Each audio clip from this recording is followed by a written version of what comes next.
സംസ്ഥാനത്ത് വരും മണിക്കൂറിൽ കൊല്ലം, പത്തനംതിട്ട, ആലപ്പുഴ, കോട്ടയം, ഇടുക്കി, പാലക്കാട്, കാസർഗോഡ് ജില്ലകളിലെ ഒറ്റപ്പെട്ടയിടങ്ങളിൽ ഇടിമിന്നലോടുകൂടിയ മഴയ്ക്കും മണിക്കൂറിൽ 40 കിലോമീറ്റർ വരെ വേഗതയിൽ കാറ്റിനും സാധ്യത.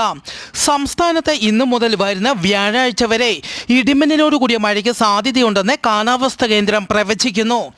ഇടിമിന്നൽ എപ്പോഴും ദൃശ്യമാകണമെന്നില്ലാത്തതിനാൽ കാർമേഘം കണ്ടു തുടങ്ങുമ്പോൾ തന്നെ മുൻകരുതൽ സ്വീകരിക്കുക. ശക്തമായ കാറ്റിനും ഇടിമിന്നലിനും സാധ്യതയുള്ള ഘട്ടത്തിൽ ജനലും വാതിലും അടച്ചിടുക, വാതിലിനും ജനലിനും അടുത്ത് നിൽക്കാതിരിക്കുക തുടങ്ങിയ മുൻകരുതൽ സ്വീകരിക്കണമെന്നും അറിയിച്ചു. നിരവധി രാജ്യങ്ങളിൽ ആകാശത്ത് തിളങ്ങുന്ന ചുഴി കാണപ്പെട്ടു.